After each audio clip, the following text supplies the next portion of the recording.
Habibul A'zam Sayyidina wa Maulana Muhammadin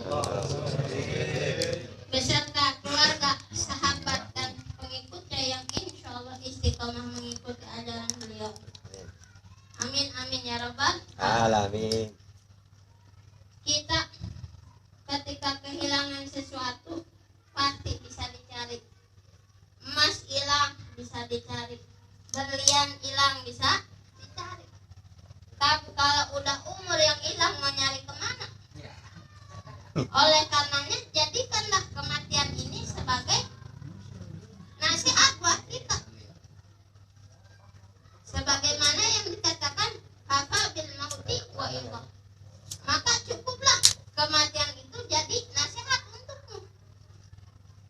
Dan juga Al-Imam Ghazali mengatakan setiap umur kamu, per detik kamu adalah permata yang sangat mahal harganya, yang tidak bisa digantikan dengan apapun. Oleh karenanya kita gunakanlah umur kita ini sebaik mungkin. Karena kenapa? Rasulullah Shallallahu Alaihi Wasallam telah bersabda, "Idza matal ibnu Adam inqata'a amaluhu illa min salasin." Jika anak Adam meninggal dunia, maka terputuslah amalannya kecuali 3 perkara. Yang pertama, shadaqah jariyah. Yang kedua, au ilmun yuntafa'u bih. Yang ketiga, au waladin shalih yad'u lah.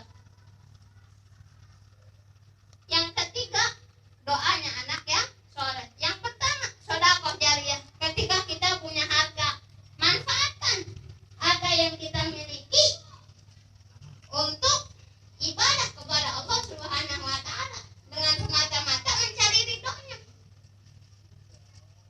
Bukan dari harta yang kita miliki kita sibukkan untuk mengumpulkan sesuatu yang bakal kita tinggalkan.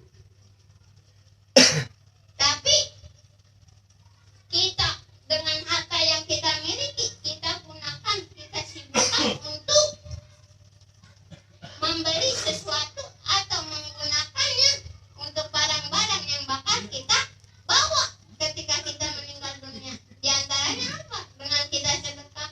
Nanti ketika kita sudah meninggal kita bakal mendapatkan amalan-amalan yang sudah kita keluarkan dari sedekah. Apalagi Allah telah berfirman di dalam surah Al-Baqarah ayat 261 yang bunyinya, A'udzu billahi minasyaitonir rajim. Bismillahirrahmanirrahim. Mathalul ladzina yunfikuna amwalahum fi sabilillahi kamathali habbatin ambatat sab'a sanabila fi kulli sumbulatin mi'atu habbah. Wallahu yudha'ifu liman yasha'. Wallahu wasi'un alim. Perumpamaan orang-orang yang menginfakkan hartanya di jalan Allah serupa dengan sebutir benih yang menumbuhkan 7 tangkai. Pada setiap tangkai ada 100 biji. Allah melipat gandakan ganjaran bagi siapa yang ia kehendaki. Sesungguhnya Allah maha luas karunia-Nya, lagi maha mengetahui. Jadi dengan kita sedekah satu saja dengan niat semata-mata mencari ridhonya Allah Subhanahu wa taala, maka akan Allah gantikan sampai 700 kali lipat. Apalagi sampai yang bermiliaran, berjuta-juta, bermiliaran, triliunan. Dengan ikhlas semata-mata mengharapkan ridhonya Allah, pasti bakalan Allah ganti sampai 700 kali lipat. Apakah Allah bangkrut? Enggak. Karena kenapa? Allah maha luas karunia-Nya, lagi maha mengetahui siapa aja nih yang sedekahnya karena dunia apa karena mencari ridhonya Allah. Oleh karenanya segala sesuatu amal ibadah itu gunakan dengan niat semata-mata mencari ridhonya Allah Subhanahu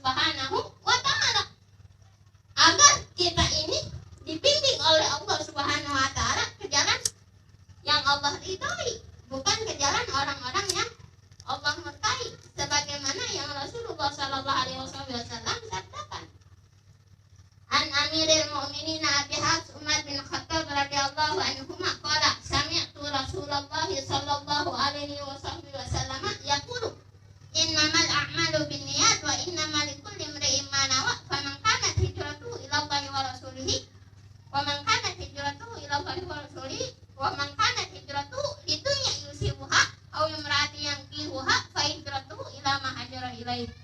Rawahul Bukhari wal Muslim.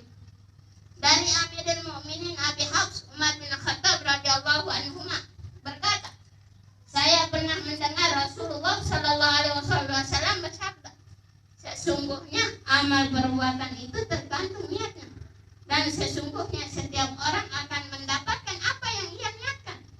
Barang siapa yang hijrahnya ke arah keridhaan Allah, maka hijrahnya itu ke arah keridhaan Allah dan Rasulnya. Dan barang siapa yang hijrahnya karena dunia yang ia cari atau wanita yang ia nikahi, maka ia akan mendapatkan yang dituju saja. Hadis riwayat Imam Bukhari dan Imam Muslim. Dari hadis ini dikatakan siapa orang yang niat sesuatu pasti bakalan dia dapatkan dari niatnya itu. Dan siapa orang yang niatnya semata-mata mencari ridhonya Allah dan Rasulnya, pasti akan Allah tunjukkan ke arah keridhaan Allah dan Rasulnya. Dan siapa orang yang dari niatnya itu semata-mata mencari dunia yang ia cari atau wanita yang ia nikahi, maka ia akan mendapatkan yang dituju saja. Enggak ada keberkahannya di balik itu. Kita niat sedekah bukan karena mencari ridhonya Allah dan Rasulnya. Karena apa? Istri kita ngomel mulu, Pak jangan beli, no di musola lagi ada pembangunan. Pak jangan beli, mau ke mana? Mau ke musola? Iya jangan beli ya. Akhirnya apa? Suaminya sedekahnya karena istrinya ngomong mulu. Berarti pasti dapat apanya? Istrinya kagak ngomel lagi, tapi di balik sedekahnya nggak ada berkahnya. Tapi kalau dengan niat semata-mata mencari ridhonya Allah dan Rasulnya, walaupun istri kita ngomel suruh sedekah mulu, anjurin suruh sedekah mulu, tapi niat di dalam hati kita semata-mata mencari ridhonya Allah, bukan karena menghindari omelan istri. Insya Allah di balik itu ada berkahnya. Selain berkah dari istri kagak ngomel-ngomel lagi, di balik itu harta kita bakal berkah lagi. Makanya kita jangan remehin yang namanya sedekah. Sedekah itu nanti ketika kita meninggal juga bakalan kita temui. Ataupun kita sudah meninggal, kita sedekah ke musola. Selama sedekah yang kita keluarkan masih dipakai itu di musola, pahalanya bakalan terus ngalir walaupun kita sudah meninggal dunia. Makanya jangan suka kita remehin dari yang namanya sedekah. Lalu yang kedua, wa ilmun yuntafa'u bih, ilmu yang dimanfaatkan. Kita punya ilmu, baru dengar yang namanya alif itu tegak, ya udah kita amalin. Ini alif kita kasih tahu lagi ke anak kita. Ini deh yang namanya tegak, namanya alif. Nah kalau yang bengkok ada titiknya di bawah namanya buah. Diamalin sama anak kita. Kitanya udah keburu meninggal dunia. Itu anak ngamalin aja. Oh ini alif, ini buah kata bapak. Selama anak kita terus baca Quran, pahalanya ngalir bakalan ngalir kepada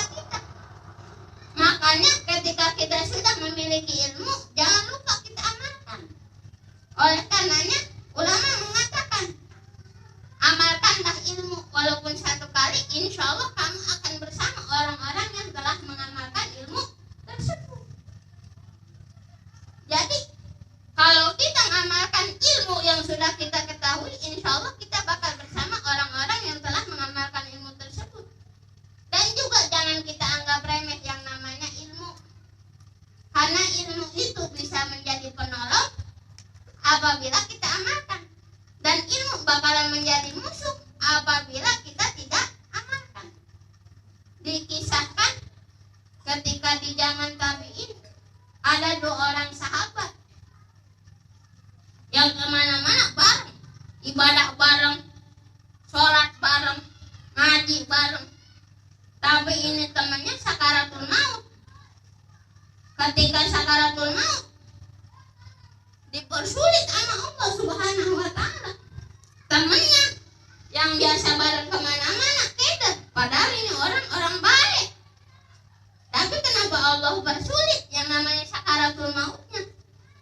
Diingat-ingat sama temennya. Oh iya, waktu itu habis ngaji di Ponpes Darul Mustafa, gurunya narangin ini teman saya ngantuk. Pulang pengajian nanya, tadi yang diajarin guru apa? Oh iya, ntar dulu dah, saya juga ngantuk. Nyatet sih, nyatet. Ntar. Akhirnya sama temennya dientar-entar, yang namanya umur gak tahu. Besoknya temennya udah sakaratul maut. Akhirnya temennya ini punya inisiatif. Oh mungkin itu kali, gara-gara belum ngamalin ilmu tersebut. Akhirnya apa? Temannya ngebadalin ilmu yang sudah diajarkan di Ponpes Darul Mustafa dengan niat pahalanya buat ini temennya. Akhirnya seketika itu pula temennya Allah panggil dengan tenang. Jadi jangan suka kita remehkan yang namanya ilmu. Walaupun kecil, pasti bakal bertambah besar apabila kita amalkan. Dan yang ketiga, awaladin soleh yad'ulah, dan doanya anak yang soleh. Ketika kita punya keturunan, jangan kita sia-siakan, karena itu adalah investasi kita buat nanti di akhirat. Kalau kita udah mati, siapa yang ngedoain kita selain anak kita? Karena doanya anak kita benar-benar ikhlas daripada doanya orang lain. Anak kita mah nggak disuruh, karena kita ajarin kebaikan buat ngedoain orang tua. Setiap habis sholat didoain Rabbil firli wali walidayya warhamhuma kama rabbayani shaghira. Pasti bakalan ngalir mulu pahalanya buat kita. Karena kenapa? Doa anak kita lebih ikhlas, lebih berkah. Makanya jangan sia-siakan anak kita. Ketika anak kita sudah beranjak dewasa, masa-masa balik, dia udah tahu mana yang benar, mana yang salah. Tapi di masa-masa balik itu yang susahnya masa-masa bimbang. Dia ini mau ngelakuin kebaikan terus apa keburukan terus. Kalau orang tuanya kontrolnya kurang, ini anak bisa terjerumus ke jalan maksiat. Na'udzubillah min dzalik.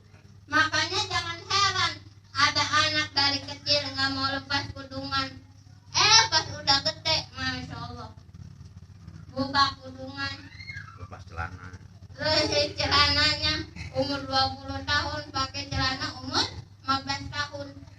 Yang ada naik kakak, turun kakak, mampet di tengah. Iya, itunya kelihatan. Belum lagi ini anak dulu kecilnya badan, walaupun sering ditutup auratnya, tapi badan. Suka main ke sawah, main layangan. Biar kata cewek tapi tomboy, suka main layangan. Main layangannya bukan di bawah, di lapang, tapi di pagar. Akhirnya pas lagi aduh tarik-tarikan, mundur-mundur jatuh. Udah jatuh ininya besut. Jadi kulitnya udah banyak belang, hitam-hitam bekas luka. Karena sering main di sawah, alhamdulillah pas digaruk ngepul. Iya. Makanya perhatian orang tua itu penting. Dengan perhatian orang tua ini anak, apalagi di masa-masa balik, bakalan bisa terbimbing karena perhatian orang tua. Walaupun sekolahnya mahal, bagus, tapi perhatian orang tua kurang. Di rumahnya nggak diperhatiin karena nganggap, wah tenang anak saya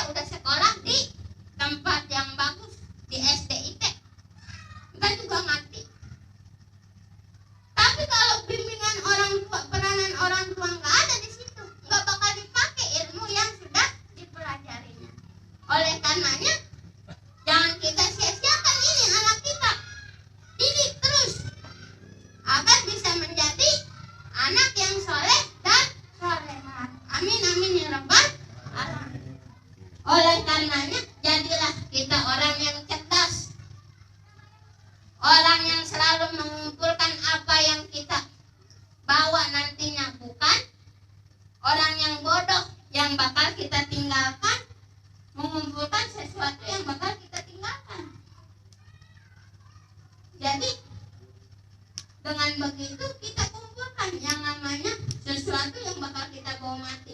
Jadi orang cerdas di antaranya apa? Sedekah jariyah, ilmu yang dimanfaatkan, dan anak yang soleh. Mudah-mudahan ilmu yang saya sampaikan ini bermanfaat, khususnya buat diri saya sendiri, umumnya untuk hadirin jamaah sekalian. Mungkin itu saja yang dapat saya sampaikan. Pada intinya kebenaran itu datangnya dari Allah dan Rasulnya, dan kesalahan murni datangnya dari diri pribadi saya sendiri. Sebelum saya tutup salam, mari sama-sama kita doakan buat almarhumah. Mudah-mudahan Allah ampuni segala dosanya dan Allah terima amal ibadahnya. Bismillahirrahmanirrahim. Al-Fatihah ila arwahi almarhumah Ibu Nutiyah binti Sakwi Suwandi wa usulihim wa furu'ihim wa dhabil hukuki alaihim ajmain. Anallaha yaghfir lahum wa yarhamhum wa yu'li darajatihim fil jannah wa yu'idu alaina min asrarihim wa anwarihim wa ulumihim wa nafahatihim wa barakatihim fid dunya wad dunya wal akhirah. Al-Fatihah. A'udzu billahi minasy syaithanir rajim. Bismillahirrahmanirrahim. Alhamdulillahi rabbil alamin. Ar-Rahmanir Rahim. Maliki yaumiddin. Iyyaka na'budu wa iyyaka nasta'in. Ihdinas siratal mustaqim. Siratal ladzina an'amta 'alaihim ghairil maghdubi 'alaihim waladdallin. Amin. Terima kasih. Assalamualaikum warahmatullahi wabarakatuh. Waalaikumsalam warahmatullahi wabarakatuh.